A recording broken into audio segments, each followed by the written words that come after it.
존재 가치 존중에 대해서 이야기하면서 저는 그래서 부모님 또는 할머니 할아버지의 그런 사랑을 참 어떤 뭐 물질적이나 뭐 이런 것보다는 그런 따뜻한 마음과 나에 대한 딸이라서 그렇게 싫어하거나 그런 표현을 그렇게 또 할머니는 그렇게 욕을 하긴 했지만 나 자신에 대해서는 그래도 싫어하거나 미워하지 않으셨다. 그래서 그런 가치 존중에 대한 사랑을 많이 받으면서 자란 것 같아요. 그래서 저도 부모님에 대해서 어릴 때는 또 그래도 좀 불만이나 불평이 있긴 있었지만 아버지 어머니에 대한 그런 사랑을 많이 받았기 때문에 그분들에 대한 그런 예의와 존중과 사랑이 있습니다. 그래서 10계명에 보면은 5계명이 있잖아요. 너 내 부모를 공경하라.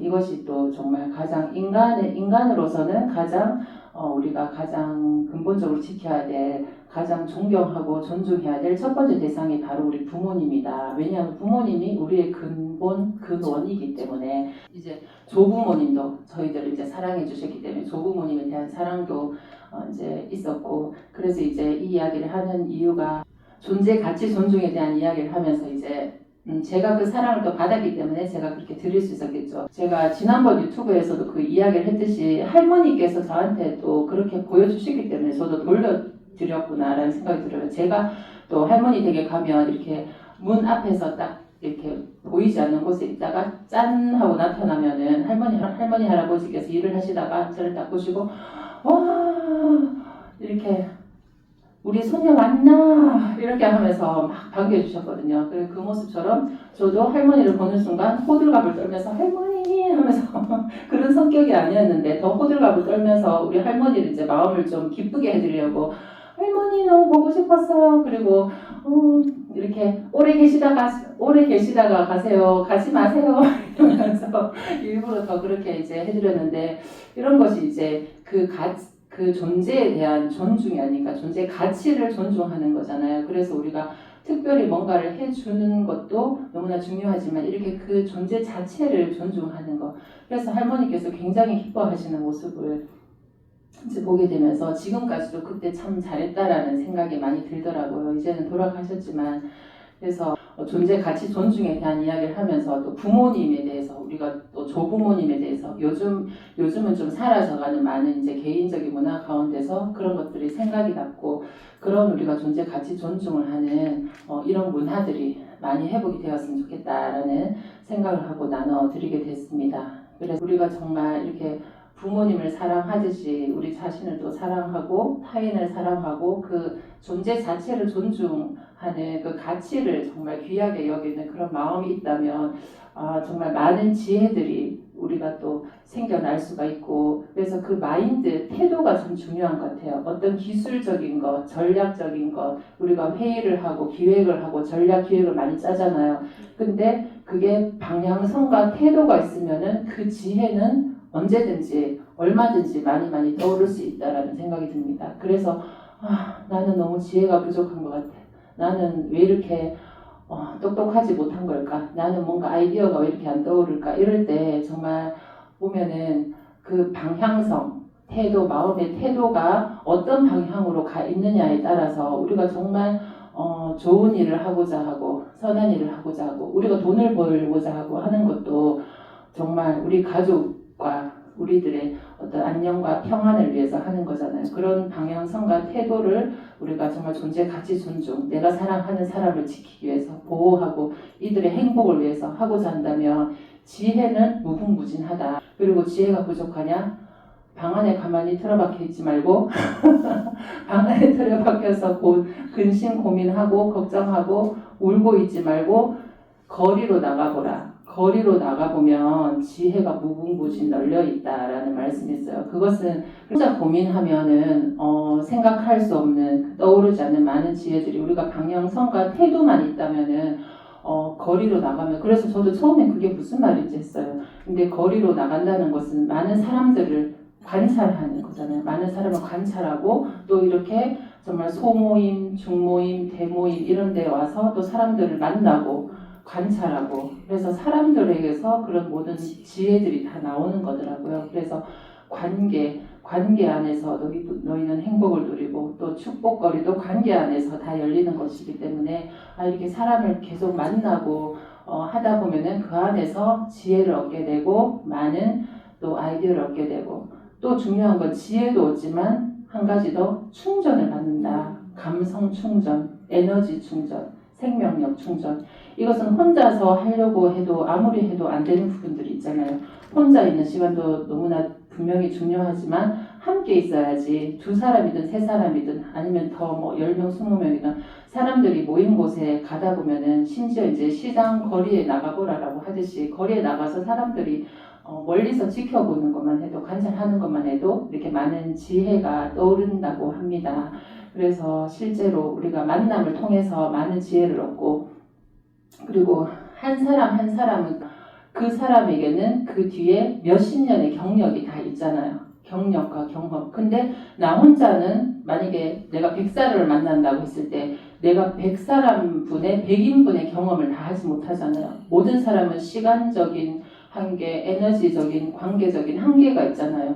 내가 만날 수 있는 카테고리가 딱 정해져 있고 그 안에서 경험할 수 있는 것이 딱 정해져 있기 때문에 나는 그 안에서 떠오르는 경험 안에서 지혜를 얻을 수 있겠지만 내가 100명을 만나면 100명의 인생을 나는 그 사람을 만남을 통해서 내가 그걸 경험을 내가 가져올 수 있는 축적을 할 수 있는 거예요. 그래서 그것을 통해서 나의 또 지혜, 나의 아이디어를 얻어올 수 있기 때문에 그것이 지혜로운 사람은 그래서 사람을 정말 존중하고 그리고 그 사람의 유익을 내가 배려해주고 내가 주는 대로 더 많이 받게 되는 거잖아요. 그래서 먼저 받고자 하는 대로 먼저 주라고 하듯이 그래서 관계를 통해서 내가 에너지를 정말 상호 보완을 하고 이런 사람들이 정말 지혜롭고 결국 시간이 점점 흘러가면 혼자만 잘하는 사람보다 좀 바보라도 그죠? 바보 10명이 천재 1명보다 낫다 이런 말이 있듯이 천재 1명 시간이 지나면 지날수록 천재 1명은 점점 어둠 속으로 고립되어서 사라지겠지만 동굴 속으로 이름도 존재도 빛도 사라지겠지만 바보 10명이라도 똘똘 뭉쳐서 다니면서 서로에게 서로를 또 지혜를 수정 보완해주면서 서로의 어떤 가치를 존중해주면서 또 단점을 보완해주게 되고 장점은 더 강력해지고 그래서 정말 함께하는 것이 너무 중요하다. 함께할 때 지혜가 더 급상승된다. 그래서 어떻게 하면 그러면 함께할 때 이 모든 것을 다 가져갈 수 있느냐? 함께 앉아서 웃고 떠들고 수다 떨고 한다고 이게 되는 건 아니거든요. 그랬을 때는 또 잘못하면 자칫하면 헤어질 때 허무하고 괜히 상처받고 쟤는 뭐 좋은 옷에 좋은 백에 명품에 두르고 있는데 나는 이게 뭐야 이렇게 슬퍼질 수 있잖아요. 그게 아니라 만났을 때 그럼 어떻게 해야 정말 그 사람들의 지혜와 이런 좋은 에너지를 가져갈 수 있는가라는 것은 해법이 있습니다. 바로 그것은 따라해볼까요? 칭찬, 격려, 축복. 칭찬, 격려, 축복. 네. 다시 한번 칭찬, 격려, 기대, 축복. 시작. 칭찬, 격려, 기대, 축복. 네. 한 가지씩 따라해볼까요? 잘할 땐 칭찬. 잘할 땐 칭찬. 못할 땐 격려. 못할 땐 격려. 언제나 기대. 언제나 기대. 그래서 축복. 그래서 축복. 네, 박수. 네, 그리고 동작을 한번 넣어서 해볼까요? 잘할 땐 칭찬. 잘할 땐 칭찬. 못할 땐 격려. 못할 땐 격려. 언제나 기대. 언제나 기대. 그래서 축복. 그래서 축복. 네, 다시 한번 따라해볼까요? 잘할 땐 칭찬. 잘할 땐 칭찬. 못할 땐 격려. 못할 땐 격려. 언제나 기대. 언제나 기대. 그래서 축복. 그래서 축복. 네, 박수 박수. 우리 네 보영 씨 한번 해볼까요? 시작. 우리 그러면 잘할 땐 시작. 잘할 땐 칭찬. 못할 땐 격려. 언제나 기대. 그래서 축복. 박수 박수. 네, 천재 보영. 천재 보영 화이팅. 네, 우리 성희 씨 시작. 잘할 땐 칭찬, 못할 땐 격려, 언제나 기대. 그래서 축복. 오, 박수, 박수. 오. 네, 우리 소희 씨는 벌써 우리와 만남이 엄청 많잖아요. 그죠? 그래서 역시 또 더 빨리 이렇게 기억을 잘 하셨네요. 네, 박수. 후. 우리 잘할 땐 칭찬, 못할 땐 격려, 언제나 기대. 그래서 항상 축복인데 그 반대가 있어요. 반대가 잘할 땐 무관심. 따라해볼까요? 잘할 땐 무관심. 못할 땐 책망. 못할 땐 책망. 언제나 염려. 언제나 염려. 그래서 저주. 그래서 저주. 네, 우품이 나오죠. 웃음과 슬픔에 눈물이 나오는데 무관심, 그 칭찬, 격려, 축복의 반대는 무관심, 책망, 염려, 저주이거든요. 잘할 땐 무관심, 못할 땐 책망, 항상 반드시 꼭 책망을 해야 되는 그런 마음, 그런 강박, 그런 것이 사랑이라고 생각하는 그런 유교적인 우리 한국적인 그런 유교적인 마인드가 있어요. 그래서 잘할 땐 이렇게 무관심, 또는 잘할 때 칭찬하면 안 돼. 칭찬하면 얘는 교만해질 거야 라고 잘못 생각해서, 그래서 난 돌이 정 맞는다라는 말이 있잖아요. 그래서 뭔가 다른 사람하고 똑같아야 되는데 평평하게 골고루 잘해도 골고루 못해도 골고루 이렇게 묻어가자 주의가 있잖아요. 항상 묻어가는. 그래서 뭔가 자기의 탁월성이 이렇게 발휘가 되거나 특출나지거나 이러면은 다른 사람한테 뭔가 정맞을까봐 우리는 조마조마해서 두려워해서 눈치 보면서 다른 사람들 가는 만큼만 가고 내가 더 잘할 수 있는 부분도 안 가려고 하는 그런 마음이 있어요. 이게 바로 잘할 땐 무관심, 흥치뿡, 흥치뿡, 그리고 뭐 별로야, 별로야 이렇게 무관심.